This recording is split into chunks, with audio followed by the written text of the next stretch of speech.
हर जोर जुल्म की टक्कर में संघर्ष हमारा नारा है। जोर जुल्म की टक्कर में संघर्ष हमारा नारा है। जय आदिवासी जय आदिवासी। न्याय आपको विस्थापितोने न्याय आपो। न्याय आपको न्याय आपको विस्थापितोने न्याय आपो। अरे न्याय आपको न्याय आपको विस्थापितोने न्याय आपो। हर जोर આજે એવા જ હાલમાં આપણે સાંભળી રહ્યા હતા જે 1971-72ના સમયનો છે. આવા જ ઉત્પન્ન થવાનું કારણ હતું આંબલી ડેમ, ઈસર ડેમ અને અન્ય એક ડેમ સાથે 5 ગામોનું વિસ્થાપિત થવાનું. આ સમૂહ હાલમાં પોતાના હક માટે, અધિકાર માટે લડતું જોવા મળી રહ્યું છે. 1971-72માં જ્યારે આમને વિસ્થાપિત કરવામાં આવ્યા ત્યારબાદ આમના જીવન ગુજરાન પર શું ચાલે છે તેની સરકારને કોઈ ચિંતા નહોતી. ત્યારબાદ તેઓએ સરકાર સામે ઘણા આવેદનપત્રો આપ્યા કે એમના સમાજ માટે, એમના પરિવાર માટે એમને એક જમીન ફાળવવામાં આવે, પણ છતાં એમને જમીન ન મળતા તે છેવટે હાઈકોર્ટના દરવાજા ખખડાવ્યા હતા.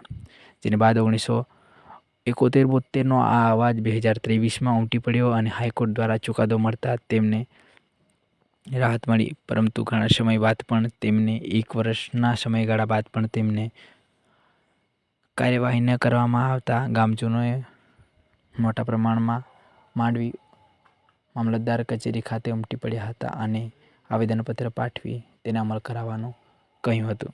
તે જીવે છે એ છે કલ્પના કરવા જેવી બાબત છે, કારણ કે કોઈની પાસે કંઈ છે જ નહીં.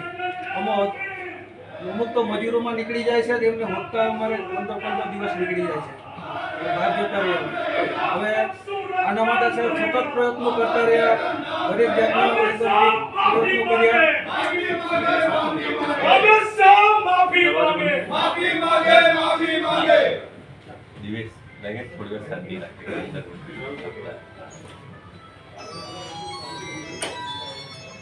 આગળ 2006ના અધિનિયમ મુજબ જ્યારે 2008થી અમલ ચાલુ થયો ત્યારે થોડો સંતોષ વ્યાપેલો ખેડૂતોને, દાવેદારોને કે ચાલો હવે આપણને જમીન મળશે.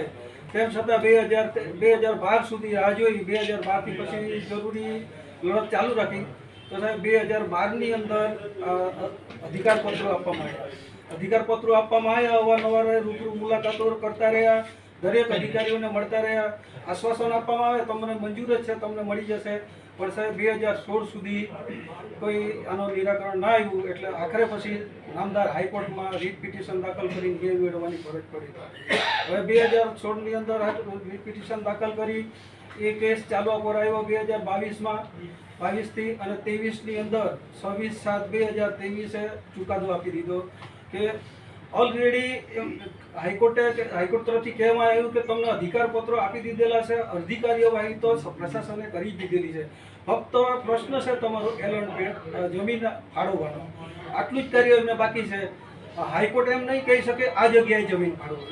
એ વૈકલ્પિક વ્યવસ્થા કરવાની પ્રશાસનની, એટલે કે કલેક્ટર સાહેબ, પછી સિંચાઈ કે જંગલ ખાતું એમના પાસેથી, કારણ કે જંગલ ખાતાએ સિંચાઈ ખાતાને જમીન આપી, સિંચાઈ ખાતાએ પોતાનો સિંચાઈ વિકાસ વિકસાવ્યો. હવે અમારે તો સીધા સિંચાઈ ખાતા પાસે માંગી શકીએ નહીં કે જંગલ ખાતા પાસે માંગી નથી. પ્રશાસનમાં હું કલેક્ટર સાહેબ આવે અને એ પણ અધ્યક્ષ છે વન સમિતિના, એટલે એ કામગીરી કલેક્ટર સાહેબ તરફથી કરવાની હતી. એ અમે હુકમ ચુકાદો આવ્યા પછી 15/10/2023 અમે રૂબરૂમાં હુકમ પણ બજવણી કરી દીધી. કલેક્ટર સાહેબ સુરત, કલેક્ટર સાહેબ પ્રાંત અધિકારી માંડવી અને ટ્રાઇબલમાં. એ સિવાય ડાયરેક્ટ જોહાર જય આદિવાસી. મારું નામ રાકેશ ચૌધરી અને ભારત આદિવાસી સંવિધાન સેના ગુજરાત પ્રદેશ અધ્યક્ષ. આજરોજ અમે અહીં માંડવી મામલતદાર કચેરી ખાતે પ્રાંત અધિકારીને એક આવેદનપત્ર આપવા માટે આવ્યા હતા અને એમાં અમારી માંગણી છે કે જે આંબલી ડેમ, ઈસર ડેમ અને જે લાકી ડેમ છે, જે 1971થી બાંધવાનું ચાલુ થયેલું હતું અને ત્યારબાદ ત્યાંના જે આદિવાસીઓ છે એ આદિવાસીઓને વિસ્થાપિત કરવામાં આવ્યા ત્યાંથી, અને ત્યારથી આજ દિન સુધી એ જે આદિવાસી સમુદાયના લોકો છે તેઓ ન્યાય માટે માંગણી કરી રહ્યા હતા કે એમને વળતરમાં જમીન આપવામાં આવે, પણ તે સરકાર આજ સુધી સાંભળી ન હતી એમની માંગણી. ત્યારબાદ એમણે હાઈકોર્ટમાં જવાની ફરજ પડી અને હાઈકોર્ટે ગયા વર્ષે ચુકાદો આપ્યો કે આ જેટલા પણ ખાતેદારો છે એમને જમીન આપવામાં આવે. હાઈકોર્ટનો ચુકાદો આવ્યો ને આજે 1 વર્ષને 4 મહિના થઈ ગયા.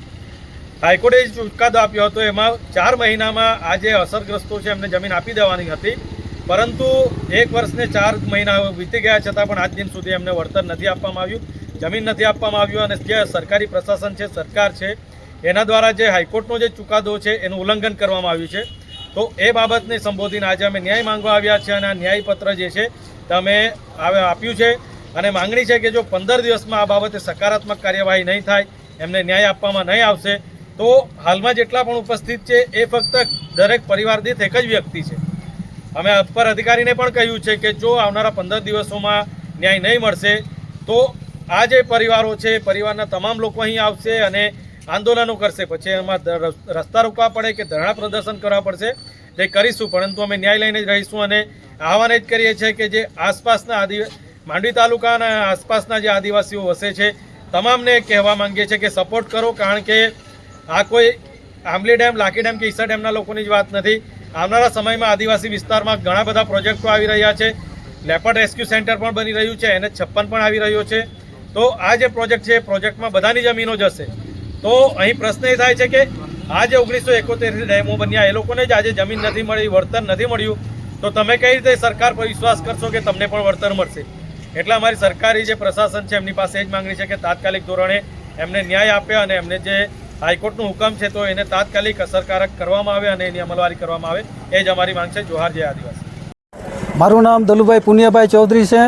ઈસર ડેમમાં ડૂબણમાં ગયેલ જમીન અસરગ્રસ્ત તરીકે છું અને ઈસર ડેમ, આમલી ડેમ, લાખી ડેમ ત્રણેય ડેમમાં ડૂબણ ગયેલા અસરગ્રસ્તોને સાથે રાખી અમે અત્યાર સુધી અમને કોઈ જાતનો ન્યાય નહીં મળવાથી કે જમીનો નહીં ફાળવાથી હાઈકોર્ટની અંદર 2016માં અમે રીટ પિટિશન દાખલ કરી. 2023માં પિટિશનનો નિકાલ આવ્યો.